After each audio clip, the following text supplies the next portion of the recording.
윤석열이 한동훈의 휴대전화가 압수됐다는 보고에 충격 먹었다는 이야기가 실제로 검언유착 관련해갖고 이번에 그 윤석열이 추미애 장관한테 징계를 받았었잖아요. 그 판결문에 적나라하게 나온다는 거예요. 그러니까 윤석열이 그 수사자문단이네 뭐네 막 설치하면서 그 한동훈 수사를 막 방해하고 막 그랬었잖아요. 실제로 이제 그 이야기가 검찰 관계자의 증언으로 나옵니다. 한동훈이 핸드폰을 압수됐다고 하니까 사색이 돼서 그때부터 이제 어찌할 바를 모르는 상태에서 우리가 추정하건대 손준성 등을 통해서 그 방해 작업을 여론전을 일단 먼저 해야 되잖아요. 내가 아니 무슨 뭐 예를 들면 박근혜 같은 말이 있잖아요. 한동훈은 관계 없다고 하더라. 그래서 제가 임의적으로 한동훈 수사를 방해하는 과정 이게 이제 징계 사유 중에 하나가 되지 않습니까? 그러니까 한동훈 핸드폰이 압수됐다는 말에 사색이 됐다는 증언이 그 징계에 관련한 판결문에 적나라하게 나오더라 이런 이야기. 그러니까 더 궁금해지지 않습니까?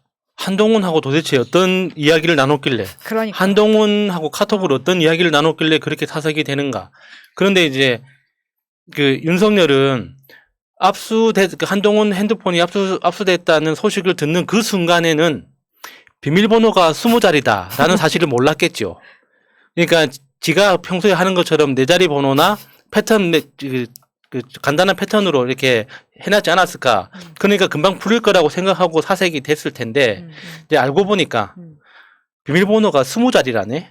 그 이야기를 듣고 또 지금은 또 믿고 있지 않나 하는 그런 또 괘씸한 생각이 드네요. 그 6월 16일 날 한동훈 휴대전화를 압수했다는 보고를 윤석열이 받았는데 그 당시 그 자리에 있었던 김관정 당시 대검 형사부장이 그 발언 요지가 판결문에 나와 있는데요. 휴대전화 압수 사실을 보고하자 윤 전 총장은 충격을 받은 모습을 보였고 총장실을 나오면서 그러니까 윤석열하고 같이 들어갔던 사람 중에 구본선 대검 차장검사가 있어요. 충격받은 모습을 보고 나와서 구본선하고 김관정이 한 대화예요. 윤 전 총장이 너무 충격을 받은 것 같더라. 그러니까 얼굴이 완전히 하얘진 상황이 온 거지. 둘이 사귀는 게 들통날까 봐. 그러니까 이 그 한동훈 핸드폰은 정말 수단과 방법을 가리지 않고 까야 됩니다. 이 그 정준영 사건 있잖아요. 정준영 그 성폭행 사건. 그 관련되어 있는 그 단톡방에 있던 사람들 싹 다 잡아들였잖아요. 그게 단 핸드폰 한 대 정준영이 지 혼자서 카톡방을 탈퇴 안 하고 다 이렇게 관리하고 있었기 때문에 그 원래 있었던 사람들까지 다 소환된 거거든요. 그러니까 지금 한동훈도 정준영 같은 그런 취향이 있지 않았을까. 분명히 이 방 폭파해야 된다라고 다 나갔는데 혼자서 곱씹어 보면서. 아니 왜냐면 그게 검사라고 해서 모든 게 완벽하지 않다는 거를 그러니까 수사 과정에서 김홍이 줬잖아요. 그러니까 어떻게 얘들 입장에서는 야 김홍 저거 등신 아니야? 저거 어떻게 그냥 다 포워딩을 해가지고 손준성 보냄을 저렇게 노출시킬 수가 있나? 심지어 자기들은 그 문서까지 파일로 보내지 않고 다 사진 찍어서 보내게끔 그렇게 철저하게 준비를 했다고 생각하는데 구멍은 김홍이 뚫은 거잖아요 지금. 원래 그런 거야. 허술한 놈 하나가 다 망치는 건데 검언유착 보도 이유 MBC 보도를 말하는 거예요. 한동수 대검 감찰부장이 음성 파일을 이미 제출 받지 못한다면 압수하겠다 이렇게 얘기를 하니까 윤석열이 그 회의에서 언론에 보도된 녹음 파일 음성이 한동훈은 아니다. 지가 단정을 하는 거예요. 거기에 뭐가 드러날까 봐 엄청 두려웠던 거죠. 그리고 한동훈은 보도에 등장하는 인물은 자신이 아니라는 입장이다. 그러면서 감찰 중단해라고 지시를 했다는 거예요.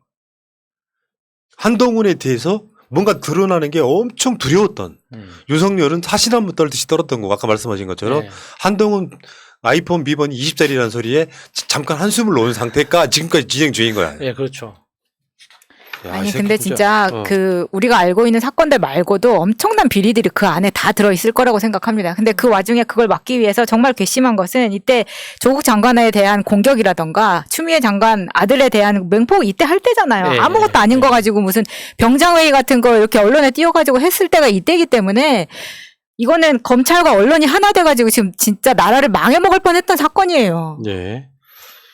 작년 3월 31일 검언유착 보도가 나왔고요. 그 다음날 4월 1일과 2일날 윤석열, 한동훈, 손준성 검사들이 이제 서로 이렇게 뭐 카톡, 윤석열이 한동훈하고 통화하면 바로 그 한동훈하고 손준성하고 권순정 대변인하고 카톡방에서 대화를 나누고 4월 2일날, 그 4월 1일날은 전화통화가 한동훈하고 윤석열이 12번, 4월 2일날은 윤석열하고 한동훈이 전화통화 17번. 정말 급했구나. 그리고 나서 그 4월 2일 날 그 17번 하고 나서 또 카톡에서 아까 말한 손준성, 한동훈, 권순정 모여서 또 카톡 대화를 하고. 우리 인간적으로 얼마나 가까우면 하루에 17통화를 할 수 있을까요? 정말 죽고 못 사는 연인 사이에도 이렇게 하루에 안 해요. 17번은 안 할 것 같거든요. 이렇게 하면 질려. 예. 그러니까 한 2시간에 한 번씩 한다고 해도 잠자는 시간 빼면은 하루에 최대 많이 해도 8번입니다. 사랑은요, 가끔씩 표현할 때가 달콤하지. 내가 가끔씩 어떤 그 TV 프로그램에 그런 게 나오더라고. 40년 동안 하루도 안 빠지고 부인한테 편지 보낸 남편. 멋져 보이세요? 아니. 이상한데요? 감금당한 거 소름 아니에요? 끼치는데? 자기 부인을 스토킹한 것 같아. 왜냐하면 호의가 계속되면 권리인 줄 알아서 나중에 안 하면 서운해. 예. 그거랑 좀 비슷한 경우라고 그러니까 보는데. 애초에 안 해줘야 된다. 그러니까 타임라인은 그런 거야. 3월 31일 날 검언유착 MBC 보도가 나갔고 4월 1일, 2일은 아까 말씀드린 것처럼 한동훈하고 윤석열하고 13번, 17번 통화를 하고 그 나머지 밑에 부하들이 한동훈이 이제 쉽게 표현하면 예. 윤석열이 지시를 받고 손준성하고 권순정 등과 함께 대책회의 비슷한 걸 하고 그게 4월 2일까지고 4월 3일 날은 손준성 보냄이라는 텔레그램 메시지가 쫙 뿌려지는 그리고 며칠 있다가 4월 8일 날 최강욱 드디어 고발하게 되는 여기까지 지금 그러니까 이게 뭐 이때는 누구하고는 통화를 했고 누구하고는 카톡 대화를 나눴고 이런 식으로 구분하니까 뭐 복잡하게 들리지만 쉽게 이야기하면 그 4-5명이 무전기 켜놓고 상시적으로 대화했다는 맞아요. 뜻입니다. 그만큼 실시간으로 뭔가 급박하게 움직이고 있었다. 그리고 지금도 마찬가지일 거라고 생각합니다. 네. 계속 비상인 거예요, 얘네들은. 그렇지. 그러니까 그 핸드폰 그 어플리케이션 중에 그 워키토키 프로그램 있거든요. 맞아. 그 설치해서 쓰면 되겠네. 워키토키가 아닌데 워키토키처럼 보이는 그 워키토키. 예. 자, 민주당도 지금 고발 사주 관련해 가지고 이 녹취가 나오니까 윤석열을 고발을 했죠. 사실 지금까지 민주당이 그 부분에 대해서 좀 망설였던 측면이 있고요. 예. 여러분들 기억을 거슬러 올라가면 민영배 의원 등이 윤석열 탄핵해야 된다고 주장했던 맞아. 예. 그 기억들 나시죠? 네. 그때 민주당에서 당대표가 누구였죠? 쭈뼛 하면서 전혀 못하는 상황에 사실상의 증거인멸들이 싹 이루어지는 네, 자가격리 많이 하신 분. 아. 만약에 그 당시 윤석열을 탄핵했다면 윤석열 대선 나오기도 힘들었을 텐데 결과론적이지. 예, 예. 내가 뭐 결과론적이긴 해요. 법원에서 이렇게 받아들여 줄 걸 상상도 못하고 사실상 파면도 약하다라고 하는 판결이 나왔을 정도면 네. 사실 그 당시 윤석열을 탄핵했어야 된다. 그때 주장했던 분들이 김두관, 민영배 이런 분들이 예. 탄핵을 주장했지만 사실상 민주당의 주류는 전혀 어떤 리스크가 있다. 예. 계속 반대했던 논리나 그때 지금 생각하면 막 기억이 막 새록새록 떠오르네. 그때 이제 추미애 장관 혼자 저 꼭대기에 세워두고 다들 그냥 멀뚱멀뚱 구경만 하던 그런 그림이었죠. 그러니까 처음에 조국 장관을 공격할 때부터도 하면서 밀리는 사이에 예. 얘네들은 이 안에서 다 이걸 하고 있었다고요. 근데 생각하면 진짜 괘씸하잖아요. 그것도 검찰총장에 앉아 있는 사람이. 민주당이 그 얼마나 그 싸우는데 많이 주저했는지 그러니까. 그것 때문에 많이 많은 사람들이 또 실망하기도 했고 그때 그러니까 추미애 장관 마음에 생긴 상처가 이제 최근에 조금 아무는 듯한 그런 좀 느낌은 있지만 정말 그때 내상이 깊었을 겁니다. 그래서 그 총선 기간에 김종민 같은 사람이 나와가지고 내가 가서 우쭈쭈 해줬다고 아이씨. 그런 소리나 하고 그 와중에 아까 잠깐 이야기를 했었는데 그 제보자 X가 들었다는 목소리가 한동훈이 아니라 대역 그러니까 이게 뭐냐면 채널 A 애들이 이게 터지니까 여기에 대해서 그러니까 MBC가 3월 31일 날 보도하기 전에 이미 MBC가 그걸 취재하고 있다는 걸 알게 된 거예요. 그리고 내부적으로 이제 이게 보도로 나가기 전에 한동훈이 아니라 대역이었다는 거를 지들끼리 모의하는 장면이 나중에 들키게 되거든요. 예. 이게 나중에 밖으로 알려진 게 그 채널A 진상 보고서가 공개됐던 게 5월 21일이에요. 근데 이미 김웅은 조성은한테 그 이야기를 알고 전달해 준단 말이에요. 4월 2일 그러니까 4월 2일 날 통화에서 이걸 알려준단 말이에요. 그럼 이걸 어떻게 알았냐는 거지. 밖으로 세상에 알려진 건 5월 21일인데 4월 3일 날 벌써 내부 모의를 하고 있었다는 거예요. 아니 그러니까 대여까지 썼으면 사실 한동훈은 이동재나 채널A가 굉장히 괘씸해서 고소고발했었어야 된다고 봅니다. 안 했죠? 그러니까 그 한동훈한테 계속 우리가 이제 궁금하고 요구할 수밖에 없는 거죠. 왜 이동재를 고소하지 않느냐?